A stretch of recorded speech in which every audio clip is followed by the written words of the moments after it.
My name is Kelly, and I married Tom when I was young and filled with dreams.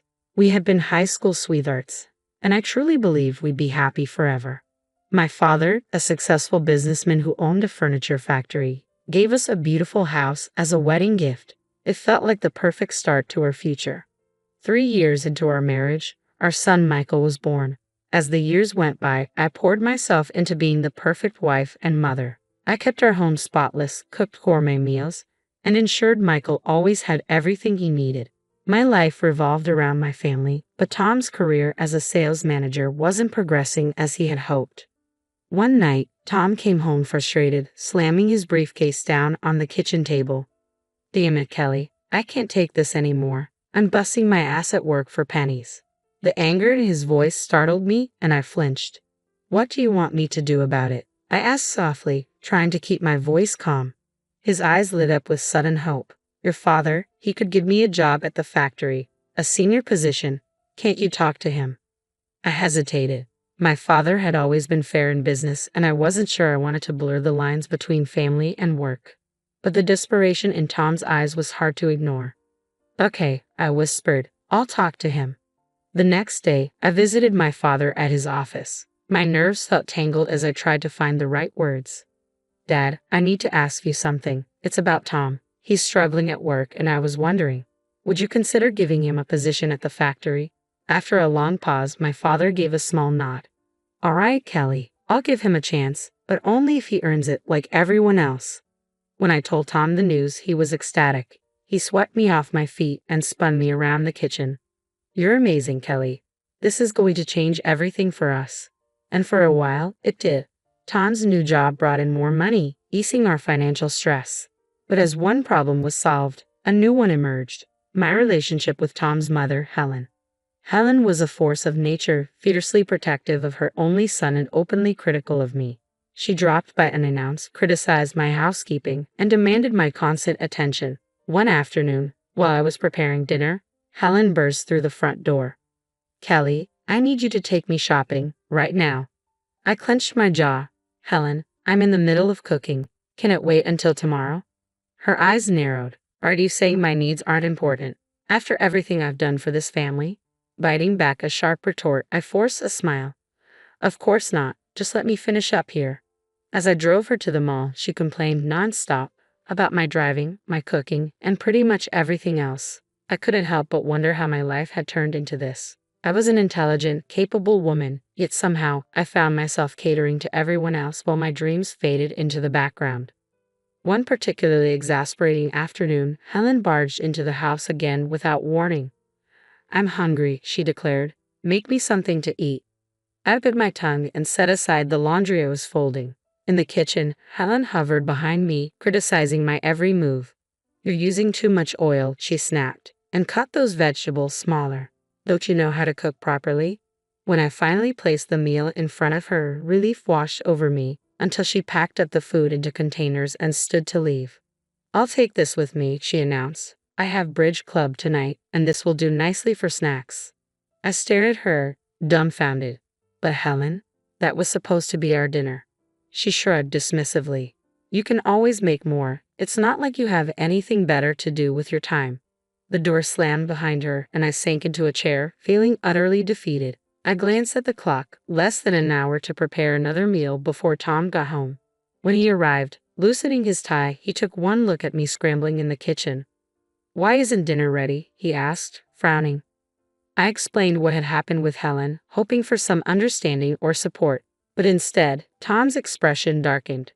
"Mom was here, and you didn't make her feel welcome," he demanded. "Kelly, you know how important family is to me. You should have been more accommodating." "Accommodating," I echoed, disbelief bubbling to the surface. "Tom, she took our dinner. She treats me like a servant in my own home." He shook his head, clearly annoyed. "You're exaggerating. Mom just wants to feel loved and appreciated. Is that too much to ask?" We ate the hastily prepared meal in silence, the distance between us growing with every bite. The man sitting across from me, the one I had fallen in love with as a teenager, now felt like a stranger. One evening, Tom stormed through the front door, his face red with fury. "Your father?" he bellowed, slamming the door behind him. "He's a tyrant. He humiliates people and uses them like pawns in his little game. His words hung in the air like a storm cloud, and for the first time, I saw the cracks in the life I had tried so hard to build. I had given everything, my love, my time, my dreams. And now, all I had left was the realization that I was slowly losing myself in the process. And as I stood there, watching Tom unravel before my eyes, I couldn't help but wonder, was this really the life I had dreamed of? Or was it time to find my way back to the woman I used to be? I was caught off guard. My father had always been fair and kind in my experience. What happened? I asked cautiously. Tom's eyes flashed with fury. I stood up for an employee today. Your father was treating him unfairly, and I couldn't just stand by. And you know what your precious daddy did? He fired me, right on the spot. My mind spun. This didn't sound like my father at all. There must be some mistake, I said, trying to remain calm. Let me talk to Dad and hear his side. No, Tom roared, making me flinch. You will not speak to your father or your mother. As far as we're concerned, they no longer exist for us. Do you understand? Trembling, I nodded, too shocked and scared to argue. In the days that followed, Tom found another job and started earning well again. But something fundamental had changed between us. The love and warmth I once felt for him had been replaced by fear and resentment. As the years passed and our son Michael grew up, he often asked about his grandparents. But Tom would shut down any conversation about them. You have one grandmother, he would say firmly. My mother. That's all you need to know. When Michael prepared to leave for college, I felt both pride and sadness. My baby was growing up, but I couldn't shake the feeling that I was losing the only ally I had in the house. The years that followed fell into a monotonous routine. With Michael gone, I catered to Tom's every whim and endured Helen's constant criticism. Without Michael as a buffer, their treatment of me grew even more oppressive.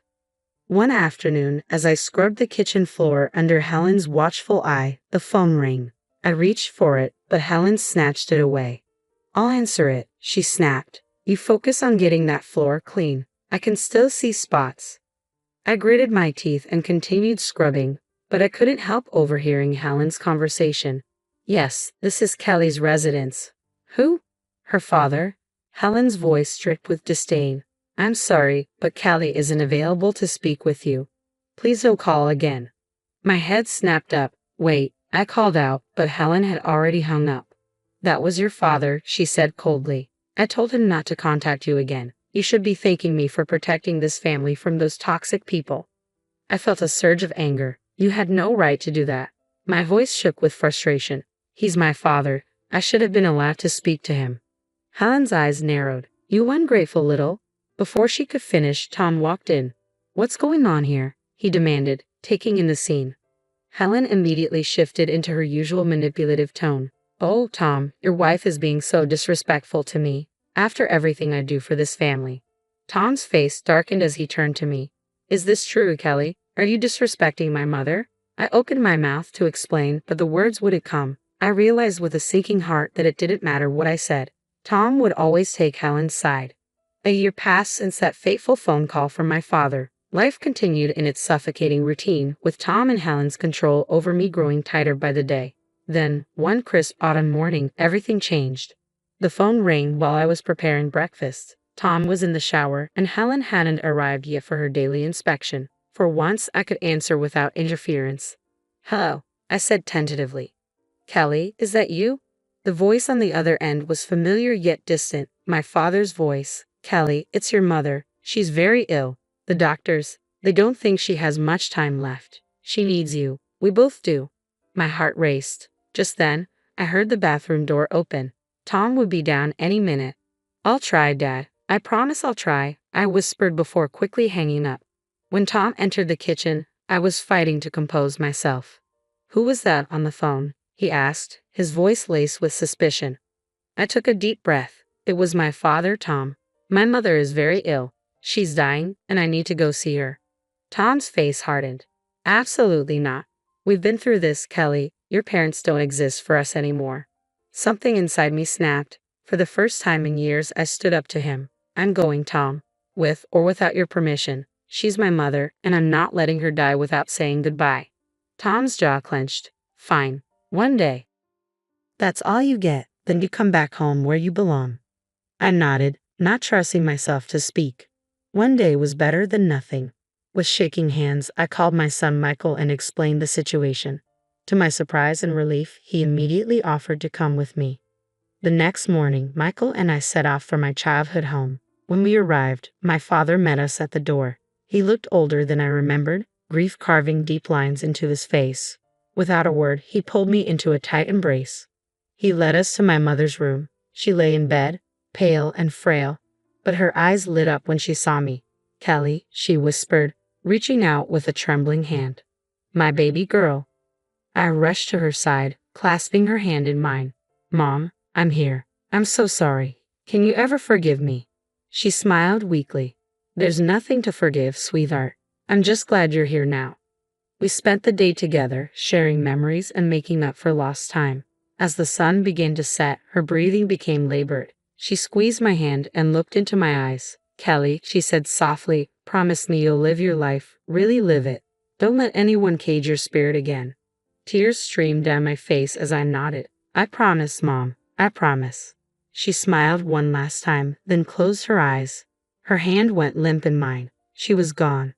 Suddenly, my phone began to ring incessantly. I didn't need to look to know it was Tom. I answered, stepping into the hallway for privacy.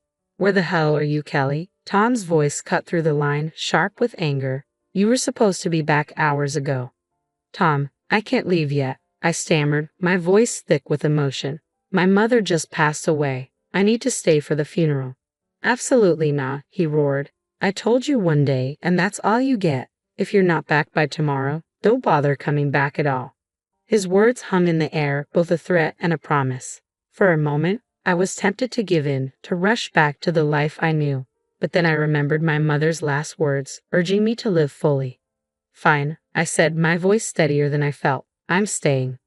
I ended the call before he could respond, my heart pounding. I had defied Tom for the first time in our marriage, and it was both terrifying and exhilarating. The next few days passed in a blur of grief and preparations. On the day of the funeral, as we stood solemnly around my mother's grave, my phone rang again. Tom's number flashed on the screen. Without thinking, I pressed the speaker button, intending to silence it quickly.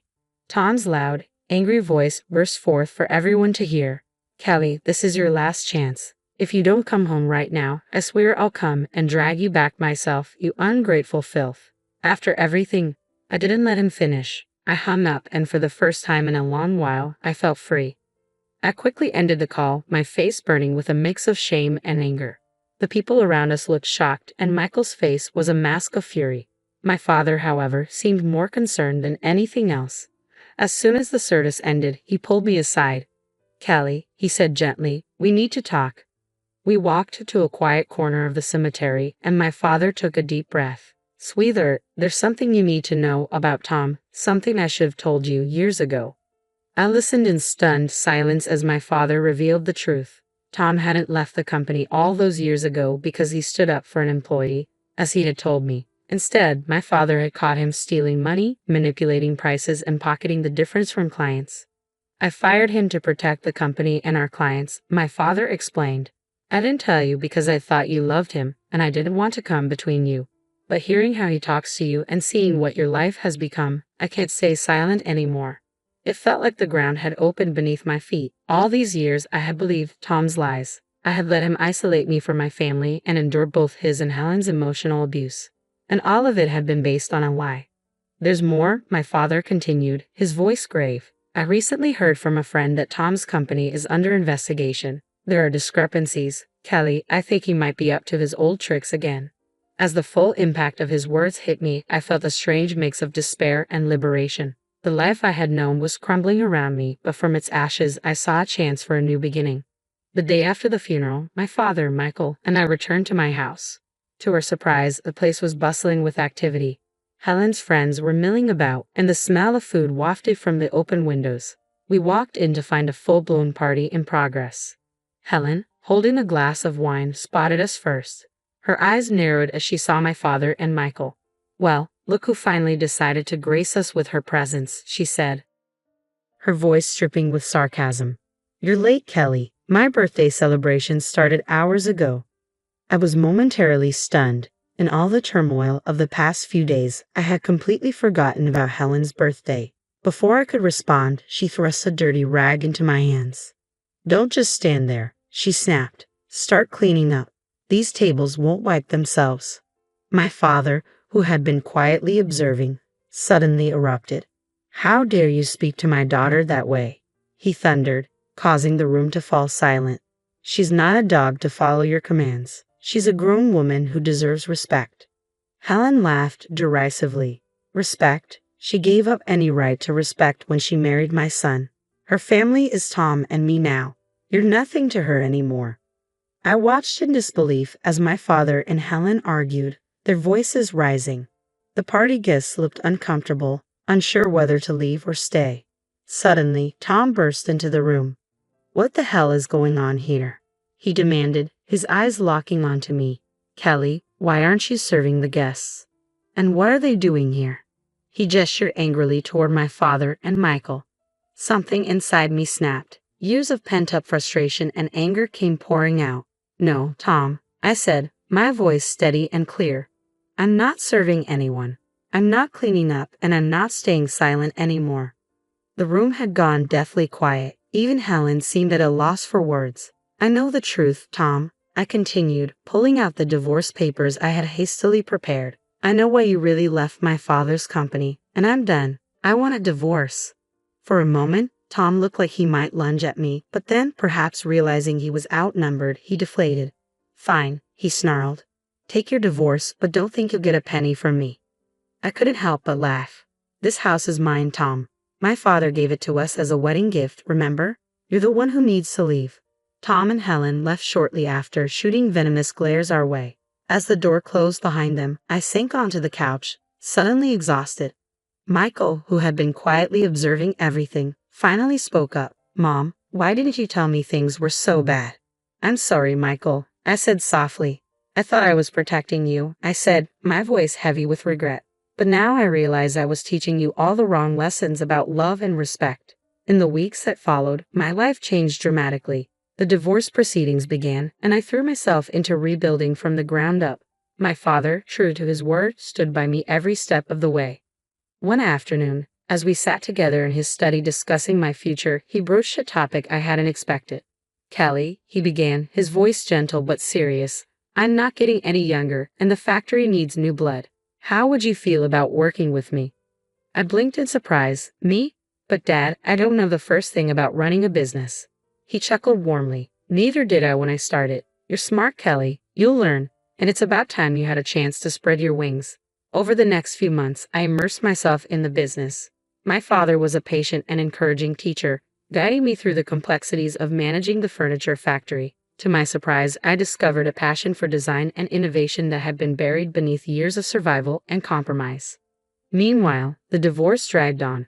Tom fought me at every turn, contesting the house and even trying to manipulate Michael against me. But in the end, justice prevailed. I was awarded both the house and substantial financial compensation for the years of emotional abuse. Tom, facing charges for fraud, spiraled into debt and lost his ability to hold senior positions. As for Helen, her influence withered, and she faded into obscurity, moving in with distant relatives. 3 years passed in what felt like the blink of an eye. Life had taken on a beautiful rhythm, but one Sunday morning, my father called me into his office. His expression was solemn as he gestured for me to sit down. "Kelly," he began softly, his voice laden with emotion, "I'm not well. The doctors, they don't think I have much time." The world tilted beneath me. "Dad, no," I whispered, gripping his hand. He squeezed my fingers gently, his gaze steady and full of love. "It's okay, sweetheart. I've had a good life, and I can leave knowing that you're strong, free, and happy. You'll be okay." Tears streamed down my face, and he continued, "I'm leaving everything to you. The business, the house. You've more than proven yourself, Kelly. I know you'll take care of it all." In the weeks that followed, we spent as much time together as possible. His body grew weaker, but his spirit remained unbreakable. He passed away peacefully in his sleep, leaving behind a legacy I was now responsible for carrying forward. News of my father's passing and my inheritance spread quickly through town. As I adjusted to my new reality, an unexpected visitor arrived at my doorstep. It was a crisp autumn afternoon when I heard the doorbell ring. I opened the door and froze.